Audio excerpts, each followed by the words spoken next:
Շարունակվում է կենտրոնի առավոտը հեռուստադիտողներ կամավորի օրագիրը 44-օրյա պատերազմի մասին է կամավորի աչքերով։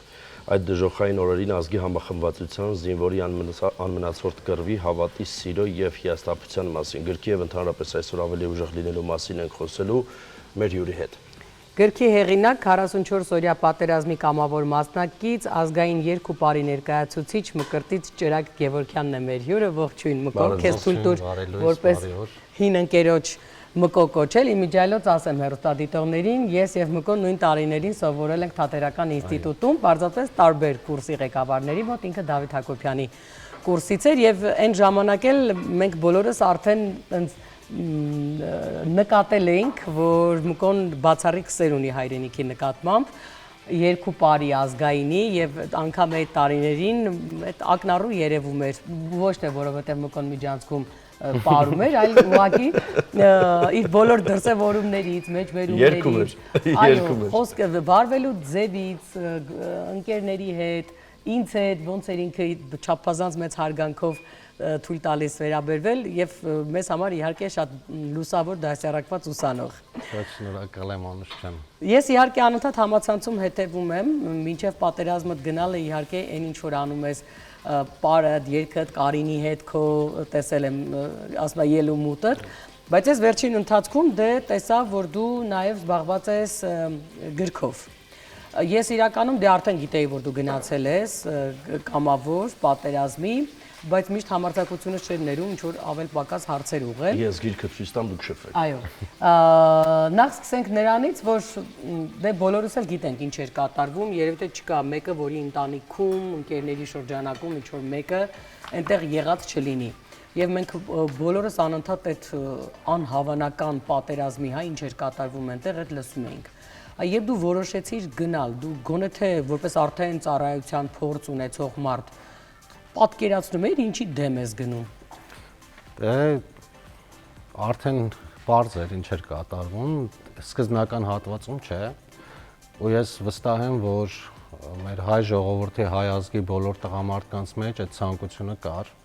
թեկուզ ես շրջապատում եմ մարդիկ կային, ովքեր գիտեի, որ ծառայած չէին,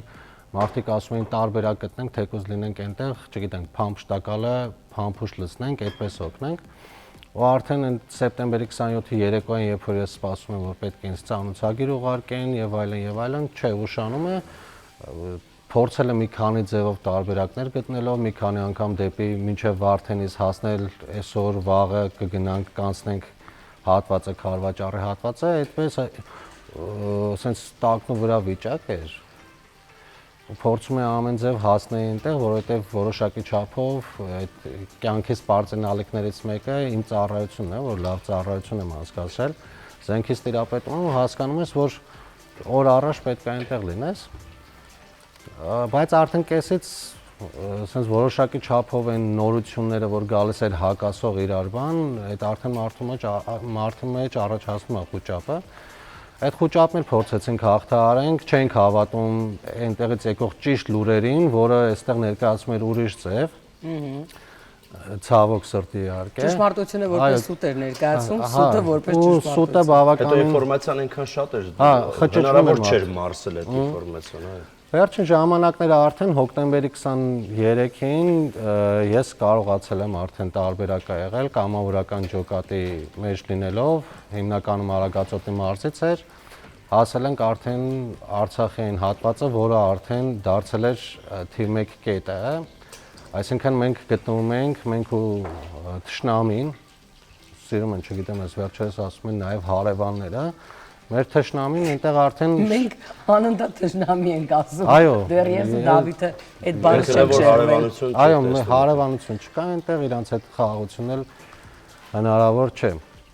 Ինչևէ, հասանք այնտեղ ու արդեն հոկտեմբերի 23-ից մինչև նոյեմբերի 9-ի չարաբաստիկ փաստաթղթի ստորագրումը եղել ենք այնտեղ, դրանից հետո էլ 1 օր հետո նոր արդեն ետ ենք եկել։ Գրքում այդ ամբողջ պատմություններն է տեղ գտել։ Ամբողջությամբ ես ներկայացրել եմ սեպտեմբերի 27-ից թե իմ հետ կատարվելիքը, ինչ է եղել, ու մինչև նոյեմբերի 9-ը 10 ընկած հատվածը եւ հետո որ գիրքը որոշակի չափով ուշ լույս տեսավ, արդեն եղել էր Արցախի հայաթափումը 2023 թվականին։ Այնտեղ շատ կարճ անցում էլ կա դրա վերաբերյալ կա, որ այդ հրադադար կոչվածից հետո, երբ որ գնացել եմ 2-3 օր հետո Դադիվանքի խաչքարերը, երբ որ Դադիվանքը պետքա որոշակի չափով օգնեին, որ խաչքարերը հանեինք, տեղափոխեինք արդեն Հայաստանի Հանրապետության տարածք, որպեսզի չփխծվի, 2-3 օր այնտեղ եմ եղել ու ներկայացրել եմ այն, ինչը իրականում եղել է։ Չեմ փորձել, ես միշտ ամեն տեղ էլ թե տարբեր հարցազրույցների թե մարդկանց հետ խոսելուց ասել եմ, որ սա այն թեման է, որ պիտի մի փոքր նուրբ վերաբերվես, զգուշորեն վերաբերվես ու ներկայացրել եմ բացառապես ճշմարտությունը, ինչ որ։ Այստեղ գրված է մարտական ընկերներ, բայց քեզնից անհամեմատ իհարկե տարիքով բավական ավելի վրացվել լուրջ տարիք ունեն, բայց դու իրենց մեկնաբանել ես որպես մարտական ընկերներ։ Ես կուզեմ քեզ մի հարց տալ, եւ եթե վստահ չլինեի քո նաև գրագետ տեսակի վրա, երևի թե չէի տա, որովհետև մենակ կռվածը այս դեպքում քիչ կլիներ այդ պատասխանը հնչեցնելու։ Այդ դու ասացիր իրարամերժ լուրեր, չէ՞։ Հետաքրքիր է, ինչով էր պայմանավորված, որ հանրության գերակշիռ մասը սուտ լուրերին, օրինակ այն մարդկանց, ովքեր այնտեղ չեն եղել, ավելի էին վստահում, բայց մինչև այսօր այն մարդիկ, ովքեր եղել են այնտեղ, կռվել են, տեսել են ինչ է կատարվում, ու կարող է մի քանի բացառություն էլ լինի, էդ էլ եմ ընդունում, բայց մեծամասամբ։ Այ ոնց էր ստացվում, որ հանրությունը այնց այնտեղ եղած ու կռված մարդկանց տրված ինֆորմացիային չէր հավատում։ Դա ինչ ա եղել մեր հետ։ Ես դա ընդունել եմ, որովհետև մենք սովորենք, չգիտեմ, միշտ ես անընդհատ երբ որ նայում եմ վերլուծում եմ, մենք սիրում ենք, որ ինչը մեզ համար ձեռնտու է, մենք հավատում ենք դրան։ Ու երբ որ դու փորձում ես ներկայացնես, որ գիտեք ինչ կա, սենց մի հատ վիճակ կա, ժողովուրդ ջան, սենց է պատկերը, իրավիճակը էսպես է, քեզ կարող են նույնիսկ համարել ազգի թշնամի, չընդունել, չսիրել։ Ու ես երբ որ հիշում եմ օրինակի համար այնտեղ եղած ժամանակ, որ մեզ հետ եղել են մարդիկ, որոնք ուրախացան, որ վերջացավ պատերազմը։ Իրոք ուրախանալ էր, որովհետև երբ որ զոհերը կդադարեն եւ այլն բան, բայց մարդիկ խորը չեն գիտակցում, մեզ զանգում էին աչքալուսանք էին տալիս վերջացավ բան ու չեն գիտակցում, ինչա չի վերջացել ու երկրորդը եթե վերջացել է թեկուզ այս ձևով վերջացած տարբերակը, սա մեզ համար ամենաամոթալի տարբերակն էր, որովհետև երբ որ մենք սիրում էինք, գնայինք չէ Արցախի բնությունով հիանայինք, Շուշվաբերդով հիանայինք, Ղազանչեցոցով հիանայինք, իրանք չեն պատկերացնում, որ շատ կարճ ժամանակ հետո դրանք չի լինելու, ուրախացել են, որ լինելու է վերջացավ այս ամեն ինչը, դրան համար երբ որ մարդիկ հավատում են այդ սին հույսերին, սին գաղափարներին, նույնն էլ պատերազմի ժամանակ էր։ Երբ որ մենք խոսում էինք օրինակ պատերազմից հետո, որ վերլուծում էինք որպես կամավոր մարդ, պատերազմի մասնակից մարդ, որ պետք է այսպես լիներ, պետք է սա անենք, որ սենց չլիներ, հարձակում էին քո վրա։ Չէին ուզում ընդունեին ու մինչև հիմա ես թող ինձ ներեն բոլորը, բայց մենք ապրում ենք այն հույսով, որ միշտ են, որ մեր բնավորության մեջ կա, ամեն ինչ հույսը դնում ենք Աստծո վրա։ Այսինքն Աստված իրանց պատիժը կտա, չէ։ Դե շատ ծիծաղալ է, իրականում սա շատ ծիծաղալ է։ Նույն երբ որ օրինակ Ղազանչեցոց եկեղեցին ռմբակոծեցին ու բավականին շատ ավերածություն եղավ, ես հիշում եմ դեռ այդ ժամանակ հոկտեմբերի սկզբներն էր, ես չէի մեկնել ու երբ որ նայում եմ մարդիկ ինչ են խոսում, արդեն ստեն շատ հանգիստ ոչինչ, Աստված իրանց պատասխանը, իրանց դատաստանը կտա ու մենք շարժվել ենք միշտ այդ ձևով, այդ ձև մտածելով։ Շատ երկար, արդեն չգիտեմ 1700 քանի տարի մենք դեռ ենք շարժվում։ Մի տեսակ իրարամերժ է այս ամեն ինչը, որովհետև ինչքան վատ է լինում, այնքան մենք ավելի ենք բթանում։ Սա շատ վտանգավոր խաղի մեջ ենք, որովհետև այն մարդիկ, ովքեր որ ձեզ զանգում շնորհավորում էին, որ պատերազմը պրծել է, ես իրենց համար վատ նորություն ունեմ, չի վերջացել, որովհետև այդ մարդիկ ինֆորմացիա չունեն, որ չգիտեմ, հայտնի ազգերից մեկը, որ ասել է ընդհանրապես աշխարհում 2 հայ պետքա թողնենք, այն էլ թանգարանում, այո։ Հիմա դրա մասին ծրագիրը իրագործվում է։ Ծրագիրը իրագործվում է, այո, ծրագիրը իրագործվում է եւ թշնամին չի հանգստանալու, քանի դեռ կա Հայաստան, Հայաստանի Հանրապետություն, քանի դեռ կա հայ։ Հիմա մենք փոխանակետ աղոթքների, ես չեմ ուզում կապլիցի ոչ մեկին ոչինչ չեմ ասում, ուզում եք աղոթեք, բայց ես չեմ պատրաստվում աղոթեմ այն ժամանակ, երբ որ կրակում եմ վրես, այո, բնականաբար, որովհետև մի տեսակ իրարամերժ է այս ամեն ինչը։ Պետքա պայքարել, պետքա անընդհատ զգոն լինել, պետքա, չգիտեմ, միանշանակ հասկանալության կարիք պետք անել։ Ես օրինակ երբ որ նայում եմ, տեսնում եմ այսօր մանավանդ 20 թվականից հետո գրքի մեջ եմ նշել դրա մասին, որ միշտ վախեցել եմ, որ համախմբվածությունը շատ կարճ ժամանակ է տևելու ու իրոք այդպես էր, որովհետև եթե կհիշեք սեպտեմբերի 27-ից մինչև 30-ը ամբողջ ազգով բոյկոտում էինք ոչ ենք ասում թուրքական խանութներից ապրանքներ գնելուն եւ այլն։ Ես տեսա մի քանի օր հետո, որ դա ուղղակի զուտ խոսք էր, խոսեցինք, ասեցինք ու անցավ, նորից սկսեցինք ու արդեն պատերազմի ժամանակ նույնիսկ այդ պառակտումները տարբեր շրջանակներում կար, այսինքն մեր ազգային շահից վեր, հայրենիքի գաղափարից, հայրենիքը պաշտպանելու գաղափարից առավել կար իրար բսկտելու այդ ուտելու բանը, երևույթը, որը չկորավ ու չի էլ կորում, ցավոք սրտի մի բան էլ հակառակը ավելի է շատանում, էլի։ Այստեղ արդեն առաջանում են մարդիկ, որ ժամանակի առումով նայում ես, իրենք խոսում ես, զրուցում ես, ինձ շատ-շատերն են այդպես հանդիպում, ովքեր ընդհանրապես Արցախի տեղը չեն իմացել, երբ որ հանկարծ խոսք է գնում պատերազմի մասին, իրենք սկսում են լեգենդներ պատմել, ինչ է, երկրորդ հարցը հետո հասկանում ես, որ ինքը օրինակի համար Վարդենիսից կամ Գորիսից այն կողմ չի եղել ու Արցախը ընդհանրապես չի տեսել։ Ես ավելի վտանգավոր բան ասեմ, որը որ ինձ հետ մի քանի անգամ եղել է, այն ինչը որ նորմալ է, մենք դա ներկայացնում ենք, որ դա իդեալական հրաշալի է։ Անընդհատ այս խոսույթը շրջանառվում է, ես կռված տղա եմ ու իրականում են կռված տղեկը, ովքեր որ սեղանի շուրջ նստած են, իրենք ձեն չեն հանում եւ ինչ որ մի պահի արդեն պայթում են, որովհետեւ չի կարելի այդ խոսույթը ամենտեղ օգտագործել։ Հա, ինչ պետք է անես առհասարակ Հայաստանի Հանրապետությունում զինապարտության մասին օրենքը պարտադիր է, եթե դու ծնվել ես Հայաստանի Հանրապետության տարածքում, պատերազմի ժամանակ պետք է գնաս պատերազմ եւ պետք է գնաս պարտադիր զինվորական ծառայության։ Մկո հետաքրքիր է, ես էլ ունեմ իմ շրջապատում այդ տեսակ անհատներ, որոնք եղել են պատերազմում, իհարկե չգիտեմ, գնացել տենց ինչ որ միտեղ նստած են եղել, ինչ են արել, մի քանի օր անցկացրել են, նկարներ ունեն իրականում, որ այնտեղ են։ Ոմանք օրինակ ինչ որ ավելի անկանխատեսելի իրավիճակում են հայտնվել, որը չէին պլանավորել։ Բայց դու այնտեղ ես եղել, երևի ավելի կարող ես փաստել։ Կային իրապես հայեր, ովքեր եկել էին գուցե հերոսանալու կամ նկարվելու կամ լրիվ այլ ինչ որ բան իրականացնելու, որ շատ ասում այն չեմ էլ ուզում ասել ինչ իրականացնելու, բացերանս չի տալիս։ Գրքի սկզբում դրան անդրադարձել եմ ու արդեն վերջին օրերն էր հասնում, գրքի մեջ էլ կար ու իրենց ցավոք սրտի եւ ուրախություն ինձ բաղ չի վիճակվել լինելու գրքի մեջ արժանիքը չունենալու համար, ասեմ ինչի համար, որովհետեւ եթե դու հասնում ես այնտեղ, քո համար կարևոր մի գաղափար պիտի լինի գնալ, պահել, պաշտպանել, ես այդ բառն եմ սիրում ասել, սատկացնել Թուրքին, բայց ինչու ոչ։ Հա, այդպես է, իրանց այդպես։ Ու բայց կային մարդիկ, ովքեր մտածում են, որ պետքա լինի ապրիլյան քառորյա պատերազմի նման, գնանք այնտեղ մի լավ կնկարվենք, այդքան հոչ չի տևելու, հա, մի քանի օր է տևելու ու այդպես բազմաթիվ օրինակներ կար, ովքեր որ նաև մտածել են հետագայի մասին, թող ինձ ներեն բոլորը, բայց սա իրականությունն է,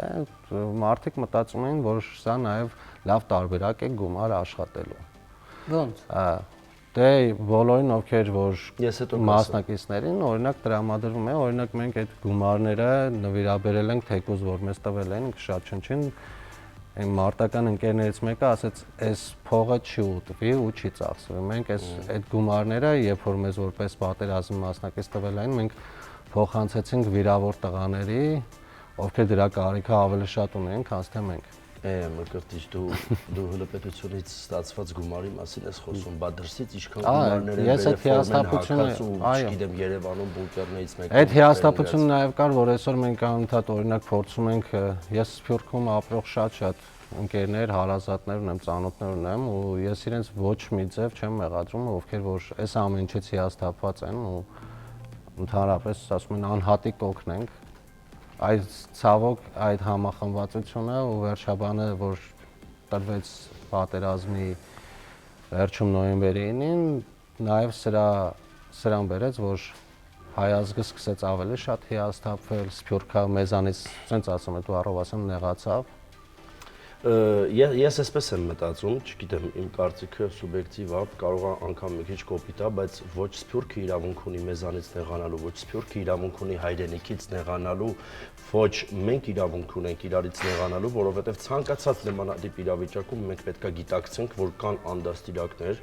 կան, չգիտեմ, գողեր, գյուղ չկա շունչ լինի վիճակը։ Այո, կան աննորմալ մարդիկ, կան առիթից օգտվողներ, ովքեր որ իրենց համար իդեալական բիզնես է պատերազմի դեպքում, չգիտեմ, մի երկու կոպեկ այստեղից այնտեղից գումար շորթելը, մենք պետքա դա գիտակցենք եւ սա միասին մենք պետքա դա մեր բեռնա, մենք պետքա տանենք, որովհետեւ դա պարզ չի երևում, որ դու իրանց հասարակությունից առանձնացնես։ Դա մեր բեռնա, մենք այդ ամեն ինչով պետքա։ Եվ մենք իրավունք չունենք իրարից նեղանալու։ Հիմա սփյուռքը նեղանում է մի հասարակությունից, որտեղ որ ախր շատ լավ մարդիկ էլ կան ու շատ լավ գործեր են անում, ովքեր որ մարդիկ կան, իրենց կյանքն են զոհում։ Սփյուռքը թող ուրախանա, որ կան այդքան հայրենիքներ, ովքեր իրենց կյանքը տվեցին հայրենիքի պաշտպանության համար անկախ արդյունքից, որովհետև այս արդյունքով բոլոր այն մարդիկ, ովքեր որ հիասթափվում ու մտածում են, որ այս արդյունքը վերջնական է, ես պետք է իրենց ավելի հիասթափեցնեմ։ Սա նոր սկիզբն է։ Սա սկիզբն է, որովհետև եթե սա վերջն է, ուրեմն ես էլ ոչ մի անելիք չունեմ այս կյանքում։ Ես բացահայտ ասում եմ։ Միանշանակ, չէ, բայց ես էլ օրինակի համար միշտ ոչ թե այսպես զուծին հույս փայփայելով բան, որոշակի ժամանակ երբ որ նայում ես, եթե կա ազգի մեջ այն կորիզը, ով պայքարող տեսակ է, ինքը երբեք չի դադարելու այսպես պայքարից։ Իհարկե հիասթափություններ կան, ճնշվածություն կա, շատ մեծ ճնշվածություն ու ճնշելու շատ լավ ուժեղ մեխանիզմներ կան, բայց ես մինչև հիմա համոզված եմ, որ ինչ որ մի ժամանակ հետո, երբ որ մենք անցնելու ենք մի հատ ինքնամաքրման, ես այդ բառը շատ եմ սիրում, ինքնամաքրման այդ process-ը երբ որ լինելու է, շատ բաներ, այն բարքերը, այն օտարամոլությունը եւ ամեն ինչը որ բերեցին, մցրեցին մեր մեջ, մոռանանք մեր պատմությունը, այսպես, չգիտեմ, ու դրանք անցնելու շատ բաներ կա, որը ցավոք սրտի վատը ավելի շատ կարող ենք այսօր ցավոք սրտի իհարկե թվարկել, քան թե լավ էլի։ Այո, ես այսպես եմ մտածում, չկա մի ազգ ու չկա մի պետություն, որ կորիզը լավ մաքսիմում աբսուրդ թիվ եմ ասում 20%-ից ավելն է։ Չկա։ Միշտ վատը գերակշռում է լավին։ Ոնց որ նաև մեզ մոտ։ Հիմա մենք պետքա փորձենք ամեն մեկս մեր տնից, մեր երեխաներից, իրանց կրթությունից, իրանց դաստիարակությունից, դպրոցում աղավաղում են, բան չեմ ասում, բայց այս պահին մենք շատ գործ ունենք անելու, դպրոցում աղավաղում է պատմությունը, եկեք մենք ծնողներով դրա դեմը առնենք, ոչ թե դպրոցում պրոբլեմներ ստեղծենք, որ գնանք նստենք, հետո մեր երեխու սարքեն դեգեներատ, այլ եկեք մենք տանը։ Ախր, բայց որ բոլոր ծնողները կանգնեն, այդ խնդիրները չեն ստեղծվում։ Դրա համար եմ ասում, կարող 10 ծնող արձագանքել։ Կորիզը 10%-ը ալնում, այդ 20%-ն եմ ես շատ ասում։ Դրա համար էլ ամեն օր այդ մասին խոսում ենք։ Ես վերջերս էլի տեսա համացանցում այդ կնոջ վրթովմունքը պատմության դասագրքում խեղաթյուրված, հա, ինֆորմացիայի, մարդը փորձել էր ինչ-որ մի բան անել, մայր, կին, չգիտեմ, մարդ, ով տեղյակ է։ Հիմա լավ ես ասում, 10%-ն է կազմում գուցե այդ կորիզը, բայց մենք ի վերջո, այն որ անընդհատ ասում ենք, մենք մեր պատմությունից հետևություններ չենք անում։ Ի վերջո պիտի, չնայած ինչ եմ ասում, առավոտյան հետո ես մի բան ասեմ ու Անուշիկը ես ոնց հասկացա մի բան ընթերցելու, դա ամոթ չի։ Ես ասեմ, մեր հայրենակիցները թող բոլորը լսեն։ Հիմա ես պարզ ասում եմ, ես ինչով եմ զբաղված եղել պատերազմի օրերին։ Ամսի 28-ի առավոտը կամավորագրվել եմ, գնացել եմ Վարդենիս եւ 12-ից 14 օր, եթե չեմ սխալվում, մեզ ոչ միտեղ չեն տարել, մեզ ոչ միտեղ մենք խփում ենք եւ մենք ինչ էինք անում։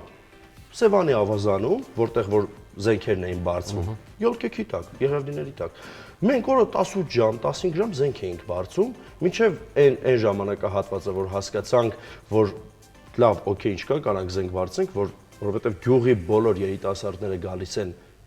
12, 15, 18 ժամով զենք են բարձում, մեզ քանի որ դրսից զանգում էին, չգիտեմ, մեկս մենք ավելի շատ շրջապատ ունենք, դուրս ավելի շատ բարեկամություն եւ այլն։ Մենք հասկացանք, որ թիկունքում շատ բան կարանք անենք եւ մենք եկանք Երևան, վերցեցինք Գլաձոր համալսարանը, այնտեղ հավաքագրում էինք տարբեր բաներ, որոնց ինչ որ կարում էինք մեր ընկերների, եղբայրների միջոցով եւ մեքենաներով տանում էինք Արցախ։ Եվ երբ որ մենք զանգում ասում էինք մեզ, ես հիշում եմ իմ ընկերը Կարեն Հովհաննիսյանը, որ դիպուկահար է, ինքը անգամ մենք իրար հետ վայնկոմատում կռիվ ենք սարքել, որովհետև իր եղբայրը հարազատ ինքը դուցի հրետանու պետն էր, ով որ կարմիր շուկայում կռվում էր, ինքը ուզում էր եղբոր մոտ գնալ, չէին տանում իրան։ Երբ որ մենք արդեն պատերազմ սարքեցինք վայնկոմատում, որ նախ եղբայրը հրը թողնենք մի կողմից մարդը դիպուկահար է, բան չի չեք տանում։ Ու շատ-շատերը այդպես եղել են, Հետո նոր մենք շատ ուշ հասկացանք, որովհետև մենք զբաղված ենք, որ այդպես էր պետք, վերջ։ Ու հետաքրքիր է, որ չկա մի տուն, չկա մի մարդ, որ մի ծանոթ ու բարեկամ չունենա եւ այդ մասին չխոսի, բայց միևնույնն է, հանրության մեջ մասը անգիտակից վիճակում է։ Բայց ես ինչի՞ սա ասացի, Մկրտիչ։ Ես չեմ համաչում, որ զենք եմ բարձել, չգիտեմ, լիցքավորել, կարտոշկա եմ մաքրել, ես չեմ համաչում։ Եթե դու չես եղել Շուշիում կամ Քարին տակում, ինչ ես ասում ես եղել եմ ընտեղ։ Ես չեմ եղել ընտեղ։ Ես այս գործն եմ արել։ Ու դա նորմալ է, որ ես այս գործն եմ արել։ Էդ էլ է պետք անել։ Շատերն են։ Այդ օրին եղել, հա։ Հա, բայց էդ էլ է պետք անել։ Ես ընդունում եմ ու դրա համար էլ եմ ասում ցանկացած ձևով, երբ որ մարդը փորձել է օգնել ու կապ չունի, երբ որ ինքը առաջնագծում չի եղել։ Իհարկե։ Թիկունքը եթե ամուր չլինի, չէ, այդպես է խոսքը, եթե թիկունքը ամուր չլինի, առաջը լավ չի լինի։ Իրոք ես հիշում եմ, երբ որ մեզ պատերազմի օրերին մի քանի անգամ այդպես կամավոր մարդիկ, ովքեր որ կամավոր հավաքագրումներ էին անում եւ այսպես ինչ որ մեզ պետք էր ու այդ մարդկանց զգում էր որ թեկուզ ինչ-որ մի փաթեթ էր պատրաստած, այդ փաթեթի վրա ինչքան հոգատարություն, սեր, նվիրվածություն կա, որ հասնի ինչ-որ մեկին, էլի։ Ու այդպես մեղադրելու չի, ու մեկ էլ չէ, մեր մոտ մտածա, այս սենց խոսալու փոխարեն գնար կռվեիր բան, էլի, ինչի կռվել են։ Մարդիկ նաև ամեն տեսակ օրինակ, չգիտեմ, կռվելու շատ տարբերակներ կա, էլի։ Սփյուռքից մարդիկ, որ օգնել են։ Ես ասում եմ, Սփյուռքից մարդիկ ինձ ճանաչելով ընդամենը որպես դերասանի, առանց ճանաչելու անձնական որևէ կապ, ուղարկել են գումարներ,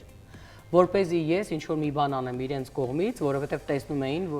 մեր ընկերական թիմը ինչ ակտիվ էր գործում, եւ այն տղաները, որոնք այդ ընթացքում պատերազմում չէին, իմ ընկերները, ես ձեզ հավատացնում եմ, մի քանի տասնյակ հազար դոլարի բարեգործություն է արվել, սկսած արցախցիներից վերջացրած, անգամ մենք թույլ չենք տալիս մեր փոխարեն տանեն, որ հավաքագրվում էր այդ ամենը, ինչ որ պետք էր, ամենատարբեր,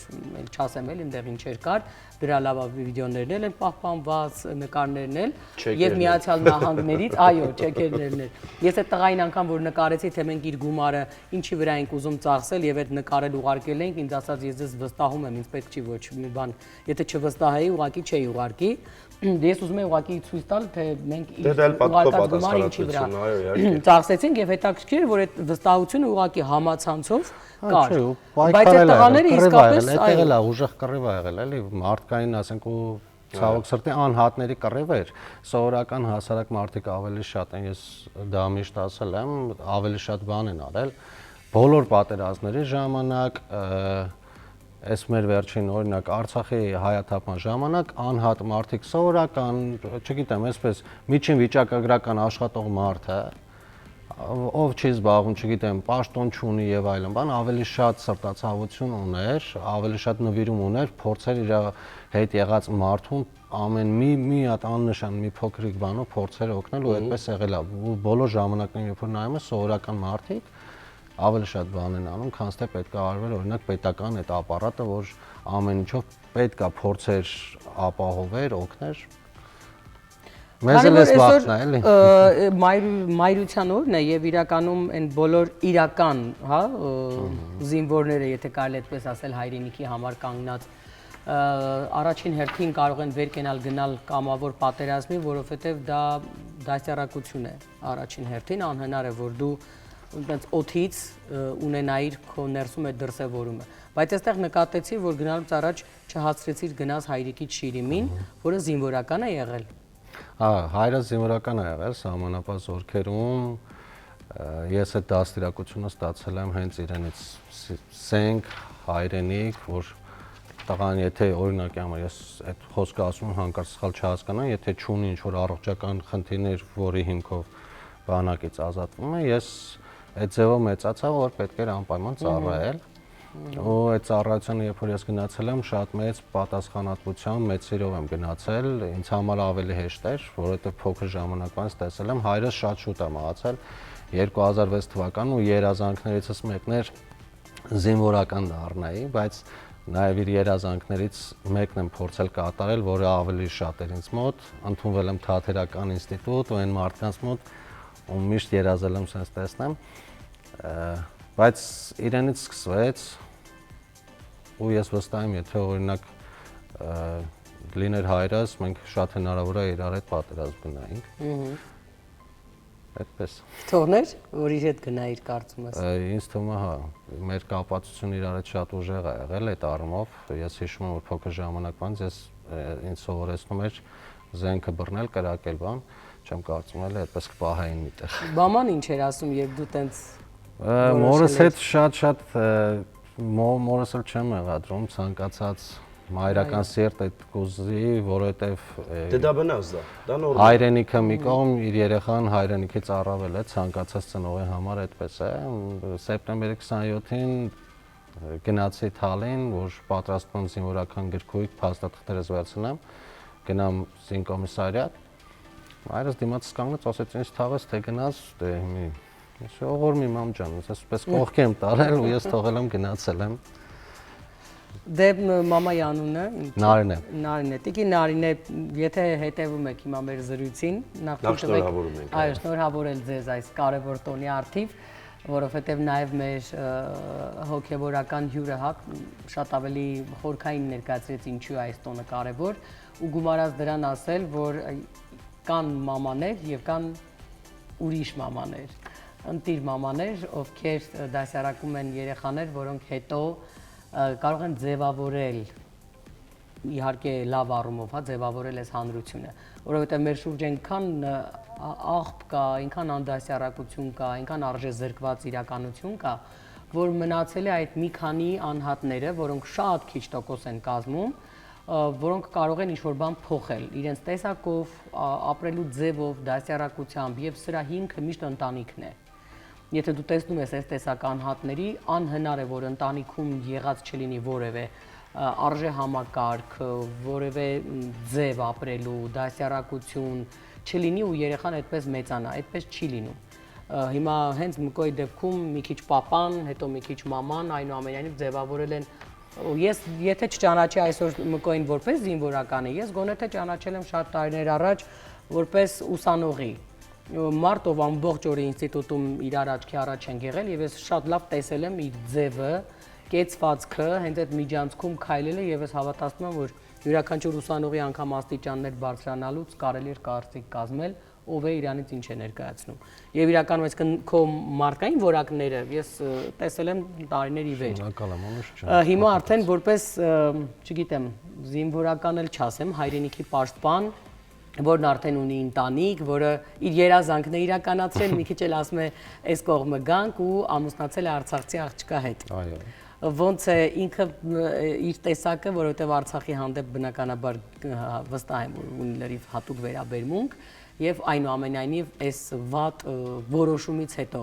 ոնց ստացվեց ձեր հանդիպումը ու ոնց ստացվեց այդ երկուսիդ երևի թե հայրենիքի հանդեպ նույն գաղափարներն ունենալու մեկտեղումը։ Մենք միշտ անընդհատ շատ հետաքրքիր մի բան ունենք, այդպես խոսալուց ասում ենք Հայաստան, Արցախ ամբողջականությունը փորձել ենք ընտանիք սարքել ու մեզ մոտ ստացվեց 2022 թվականին ծանոթացել ենք, 2023 թվականի Արցախի հայաթափումից ընդամենը 20 օր առաջ եղել է մեր հարսանիքը։ Այստեղ մի հատ շատ կարևոր հետաքրքիր բան եմ ուզում ասել, որ իմ թե մկրտության կնքահայրը եւ թե մեր պսակադրությանը նույն մարդը եղել է իմ մարտական ընկերը, ով լրիվ Թալինից չէր, այլ տեղից էր, բայց եկել էր Թալինի ջոկատետ, բժիշկը։ Ես պատերազմի ժամանակ շատ հետաքրքիր մի դեպք եղավ ու ես դրանից հետո որոշել եմ, որ եթե մենք ողջ ենք մնում, ինքը պետք է դառնա իմ խավորը, կնքահայրը։ Ու այդպես եկավ այդ օրն էլ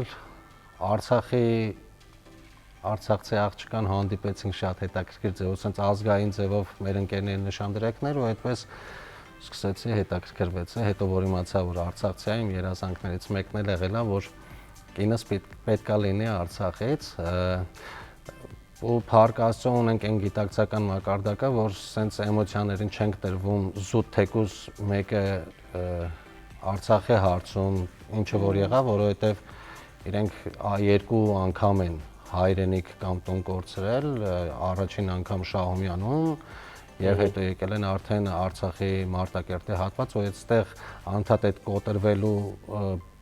վիճակները որ տեսել են, այսպես ոնց որ մարդուն կոպիտ ասած կոփի, ստիպի պայքարել ու շատ դեպքերում երբ որ օրինակ թեկուզ նույնը հայրենիքի հետ կապված հարցերում ես ինչ որ միտեղ պահի ազդեցության տակ հիասթափվում որ վերջ էլ հույս չկա կամ բան շատ ուրախալի է որ ինքը տեսնելով կորցնելով նաև այդ ամեն ինչը ինքը փորձում է չէ sense գոտ է պնդել որ եկեք այս վիճակը մի կողմ թողենք ու չհարմարվենք որ այսպես է լինելու էլի որովհետև եթե մենք դնում ենք հարմարվում ենք վերջ դե կնոջ ուժը իհարկե ասում եմ մի քիչ ասում եմ այս դեպքում կողմնապահություն անեմ ասեմ որ հոգու ուժը կնոջ շատ ավելի գերազանցում է ձեզ ես համաձայն եմ Մկոն շնորհակալ ենք որ մեր հյուրն եք այո շնորհավորում եմ հետո կմակագրես իհարկե տա Աստված որ քո ու քո դասյարակած իհարկե արդեն սերունդը ու այն մարդիկ ովքեր առիթ կունենան քեզ հետ շփվելու կարողանան քեզնից ուղակի ստանալ այդ հայրենիքի հանդեպ պատասխանատվության, սիրո ու նվիրումի գաղափարը Ես եմ շնորհակալ եւ բոլորիս էլ հաղթանակ դեր Այո, ես եթե թույլ կտակ շատ կարճ մի բան ասեմ ես իմ գրքի վերջում եմ նշել ու ամենտեղ էլ ասում եմ որ ես գրող չեմ, վիպասան չեմ բանաստեղծ չեմ, ես ասել եմ ու ել եմ ասում, երկրորդ անգամ եմ գիրք գրելու ու այս կամավորի օրագիրը դառնալու է 2, ասել եմ դա էլ է երբ լինելու, երբ որ նորից ու վերջնականապես այս անգամ կարծատագրենք մեր Արցախ աշխարհը ու ես ելի երազանք ունեմ, քանի որ մինչև Արցախի կորուստը Շուշիի բերդի վրա կանգնած երգել եմ, ել եմ ասում, որ երկրորդ անգամ ես ելի երգելու եմ հենց Շուշիի բերդի վրա։ Տա Աստված Այդ օրն էլ գալու է։ Շնորհակալ եմ։ Մենք ենք շնորհակալ։